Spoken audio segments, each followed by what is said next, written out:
Hi, folks. Welcome to another episode of Film Study. This is Ken McCusick, and we're here to continue our series of My One Free Agent Crush. We're not really calling that. Everybody's favorite free agent here. Joining me today to talk about his is Ryan Stark. Ryan, how you doing? Good. How are you doing, Ken? Happy to be here. Thanks for inviting me on. I appreciate it. First time on, long time viewer. Okay, well, very much appreciate you coming on, and you picked an interesting player. So tell us who you selected.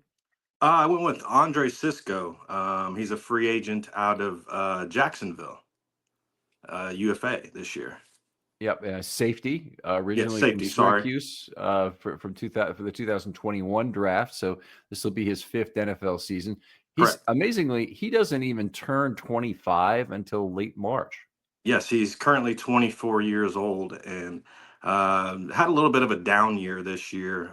But the previous years when the Jags played on a bad Jags team, obviously, bad defense. I think they're lower five and maybe turnovers.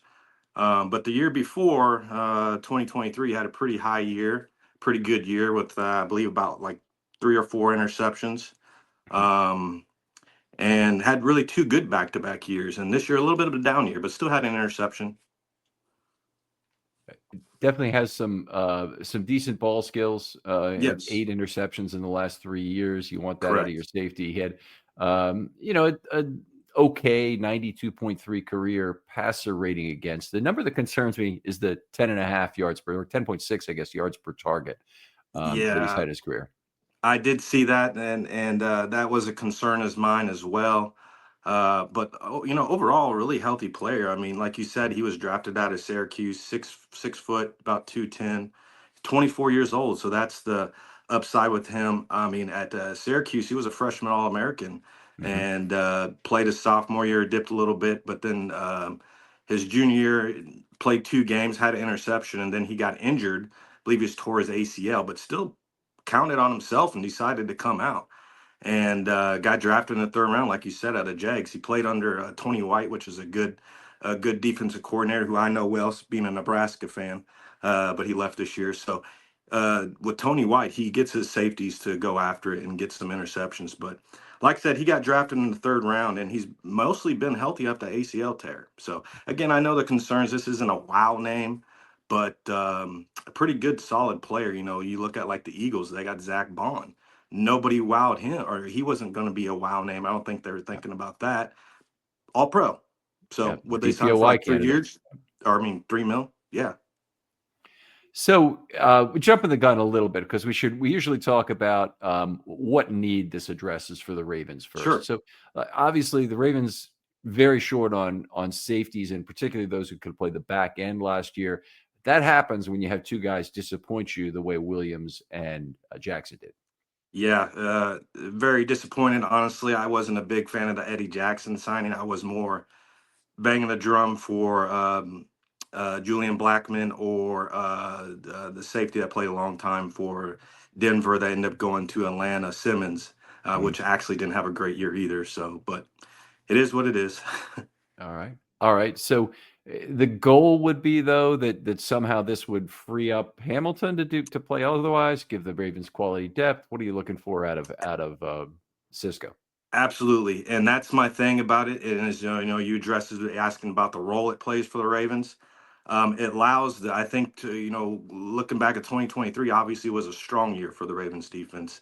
Had the triple crown, and I think what was the key in most important player for the Ravens is, in my personal opinion, is Kyle Hamilton, and it allows him to get back to that 2023 role where we had Geno Stone and Marcus Williams, where he was playing at a good level. Allows Kyle to roam free, play him on the line of scrimmage, play him at middle linebacker, play him inside, kind of like that Palomalu type that we unfortunately have seen for a long time. But um, I think that's the role. I like to refer Kyle Hamilton as like a chess piece. I don't know if you've played chess or Mhm. know much about chess.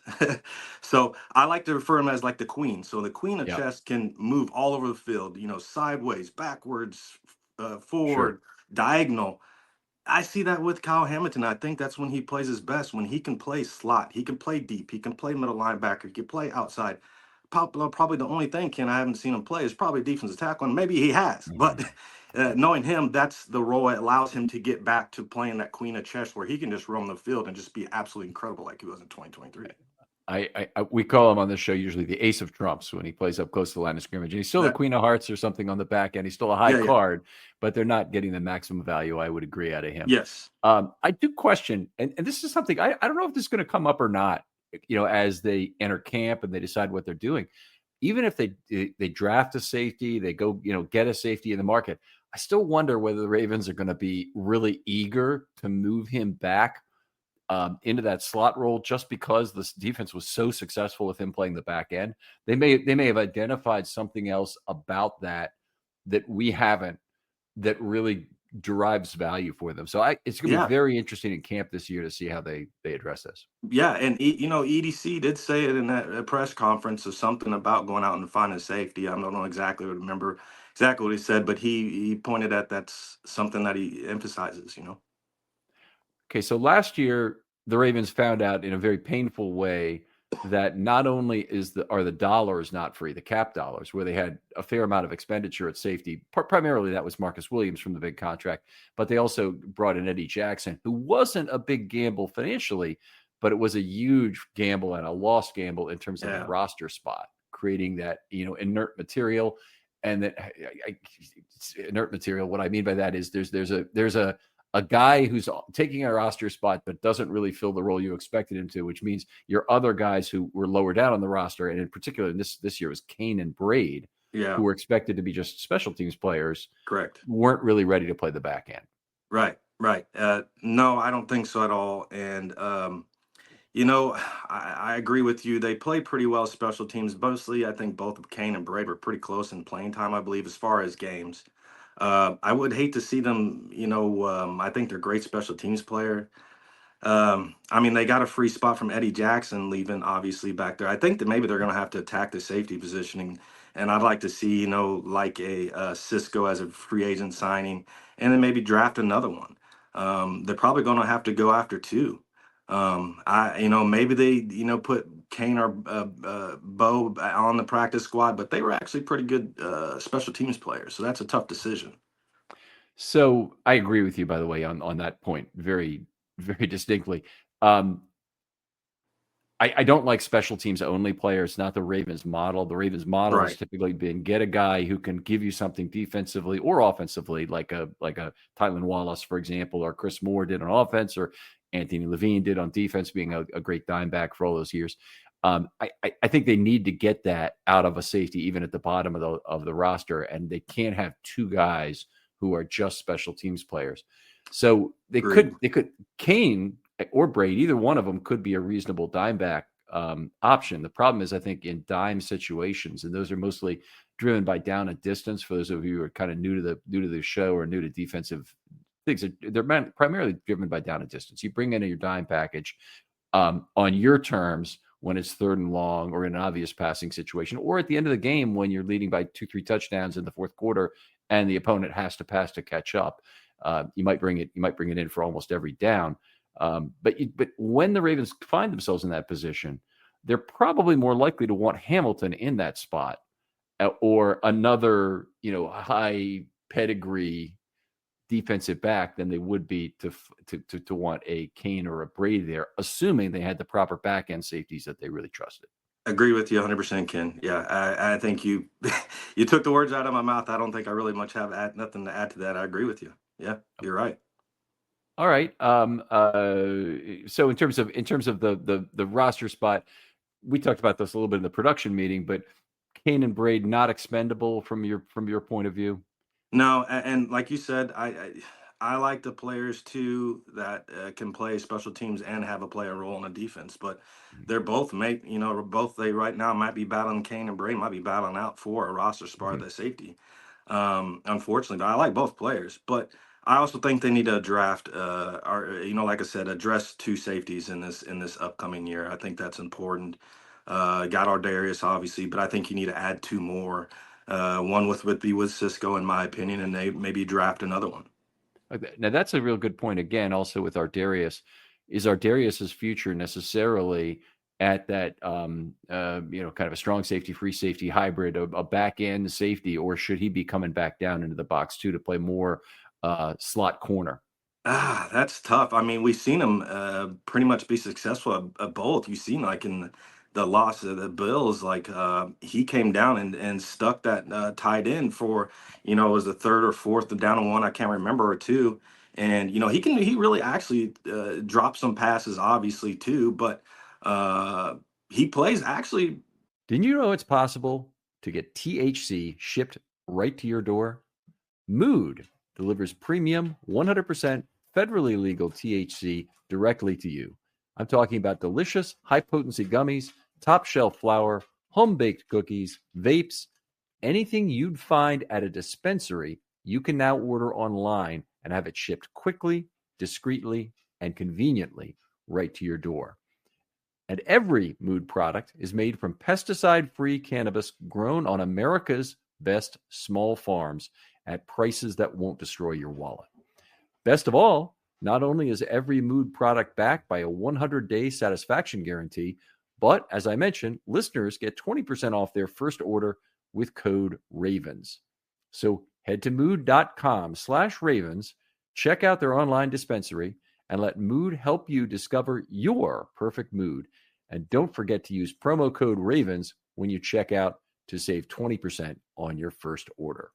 He was my breakout player. I called that last year, coming into 2023. I thought he'd come into that role, the I'm sorry, 2024 year. I thought he would come into that role and play great. He did play well, better I think than most people thought. But yeah, that's a tough one. So I think he obviously will be there next year, but he's excelled at both down and line of scrimmage and deep. Yeah, the Ravens will make him an offer, and I don't know whether they're going to tender him with the Yeah, which I don't think they're going to give him the second round tender. I think they'll give him the non-exclusive tender, which means that he'll have to or the original round tender they call it, which means they'll have the option to match whatever they say, or sorry, another team signs him to, but they won't have a draft pick compensation come in. right, sure. All right. Well, that's an interesting call. So let's talk Cisco again. What do you expect in terms of production from Cisco? If it was you don't have to make a quantitative thing, but qualitatively, Sure. perhaps. What are you looking to do? Well, see, I'm not a big stat guy, especially when it comes to DBs. But as I'm a big on the eye test, but it's as well as what I see on film. Not a big stats guy, but I mean, sometimes it's good, but it's hard sometimes for DBs. You could see, well, a DB only has one interception, but he played tremendous all year. Um, I would see somewhere, probably not as the good as the Gino role did for us in 2023, where he had what, 6 or 7 interceptions and near 80 tackles. Obviously, I don't think he's going to play that well. He did have a down year. He's still young, like you said. He's only 24 currently. So I would like to think that his numbers ain't going are not going to dip, and he still has some left in the tank. And he came out of college as a ball hawk in anticipation. I don't think he's lost any of Mhm. that. Fortunately, not a great tackler, but like I said, I don't think he's gonna probably predict to in the Geno, but if I'm gonna say, I'd maybe say somewhere near, 60, 70 total tackles and maybe somewhere around 4 interceptions will be fantastic for me. I think that would be pretty well. Again, you're probably, you got Ardarius and you got Kyle. I think they're probably going to kind of rotate a lot like they did with Geno. And maybe, like I said, I think they're going to have to add another one. But I would be okay with the 60 to 70 and 3 or 4 interceptions. Okay. Well, I so would I for sure. Do you see him as 100% playing time guy or a 60% playing time guy? More like a Geno Stone level, where he's Yeah. on the field. He's not on the field when the Ravens have 4 defensive backs, for example. Correct. And now if I look at it, if we say, they run their traditional, box or base, sorry, not box, base defense, I would Mhm. say it'd probably be him and Kyle at the top. Like I said from the beginning, you asked, I think our strongest is when Kyle gets down there and be that queen, that chess piece. They start going nickel and dime. I could see him and Ardarius being at the top and, throwing Kyle in the slot and maybe being him, but he should be the high deep safety. So Okay. yeah, around So that Geno. Okay, so Cisco has been a traditional free safety for the bulk of his career so far. I don't know if he Correct. played a year at slot or anything, but or a year at strong safety, I should say.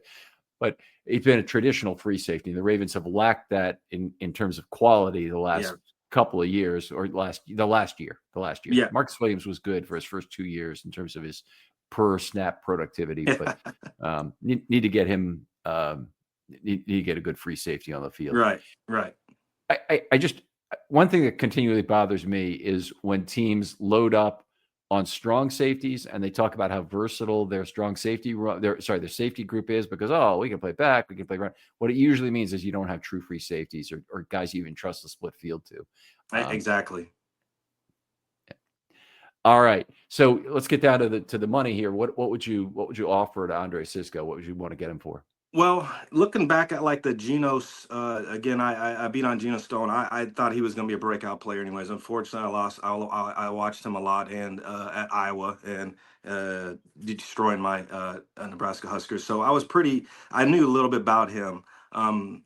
I would, he signed for about, I think Geno had he had a career year, obviously seven Mhm. interceptions in 2023. He signed for what, 2 years, 14 million, I believe, with the Bengals last year with like 6 million guaranteed and a 3 million signing bonus around that area. Now the cap has increased a little bit. So Cisco again did have a down year, and Spot Track, I think they have him at probably, I think, want to say about like 10 million this year, which I don't honestly Whoa, don't that's see really that. high. Yeah, that's Yeah. really high. They have him at like a 1 year 10 million. I don't see that at all, and I don't think that's what's going to happen. Even with the cap going higher, I would be thrilled if we could do like a 2 year in the $8 to $12 million range. I don't think he personally goes over what Geno got because he had a down year with only one interception. Still young, again, but I'd be happy with 2 years, maybe 12 million, and around that 6 to 7 million guaranteed. Of course, they'll offer him a signing bonus. I don't think he'll go over that Geno because Geno had a great year. But with the cap being a little higher, maybe he goes 2 years 16 at that point. I don't know if I'm going to do that. Yeah, I'm out at that kind of Yeah, number. Either I would one of the agree. ones you mentioned. I would want like 2 years, 7 million. I think Cisco is Okay, actually a distressed property right now, sure. and I think he can be had cheaper than that. I look at honestly, the career yards per target being over 10 really, really bothers me. I think he's a risk you bring in Yeah, and he and is. and if it works out, hey, it could be good. He's got way, way more chance to work out than Eddie Jackson did. Eddie Jackson thought he Yeah, knew completely how to play free safety, and he didn't want to be told otherwise, apparently, here in Baltimore. And he'd had a lot of the same problems. He'd had 4 straight years where his total over those 4 years, very similar to Cisco, had been over 10 yards at target. sure. So I would love to see. I think I'd love to see Cisco here if it was at the right price, but the Ravens have a lot of needs to fill, and this is Absolutely. a year where it's going to be lots of right player, right place decisions across the board. And Cisco is one option to address their safety Yeah, problem. absolutely. And you may be more spot on because you look at this free agent class this year, it is absolutely loaded. You got Justin Reed, you got Trayvon Morig from the Raiders, you got the kid from Miami, you got the kid from that's played safety at 49ers who had a great all pro, I think 1 or 2 years, and then suffered some major injuries. Reed, right? No, no. Tula Fonga or Oh something yeah, like yeah, yeah. that. Huafanga, yeah. Yeah, he's a free agent. You got Justin Blackman, who would be my second backup plan if we don't get Cisco. Had a pretty good year, moved from the box safety to more the deep role, and had a shoulder injury. I like him too, as he'd be backup plan. So you may be right with that because it's loaded in free agency, and we may be able, those first few players that I named are probably going to, break the bank. Not big time like Kyle would, but they're going to spend money, and I don't want to do that again. We've been burned too many times with those free agents with Earl Thomas and Marcus Williams. I like how like the Eagles and Ravens and Chiefs kind of spend. I believe big time in building through the draft, and you find cheap key free agents in certain spots like a Cisco or like a Blackman, a Julian Blackman from the Colts, not spending a whole lot of money in free agency. I'm not a big free agent spender. You can find those Zach Bonds, Ruffs, Diamond in the Roughs type players. Obviously, you guys spend a little bit, We did with Henry. The Eagles did with Saquon. But you may be right on that. He may go cheaper than that. And at that point, like with the contract you said, I'd be absolutely thrilled. I'd even be more thrilled. All right. Outstanding job here. Really, really appreciate all the preparation, Ryan. Great job. Where can people talk football with you online? You seem like somebody people would like to tag into conversations. Well, I take the the losses to the Ravens really hard. So I recently got back on Twitter. So when they lose, man, I go into a deep hole and I don't get on Twitter. That's most or X. I go out Mr. Stark himself on X. I go in a deep hole. Unfortunately, that's just how I am. I'm a big time Ravens fan, and it hurts even more. I live in Kansas City, and my wife and my Oh friends or no. family are. Trust me, these past 6 or 7 years have just been rough for me, man. My wife and my friends or family are all Chiefs fans, so especially last year when I didn't go to the game last year in the AFC, or well, it was in Baltimore, but I didn't go to the season opener this year, and I was still beat up over it. So. Mr. Stark himself is on X. I recently just got back on. I take a break. I like to take a break in a little bit and come back on. So All right. It's great having you. Other folks out there, listen to what Ryan did here. This is all I'm expecting from this show. And he did a terrific job here, just answering these basic 4 points about one free agent you really would love to have here in Baltimore. And I'd love to have you on too. Hit me up. There'll be time, but really want to get all these shows recorded before the start of the new year. So we're not talking about somebody who's already been signed after the free agent period has begun. Ryan, thanks again for coming on. thank you again, Ken. I appreciate you anytime. I truly appreciate it and everything you guys do. You guys keep me in the middle of the night when I'm working overnight. You guys, I'm glued in listening to you. So I appreciate you very much. All right. Thanks, Ryan. We'll talk to you next time on Film All right. Study. Thank you.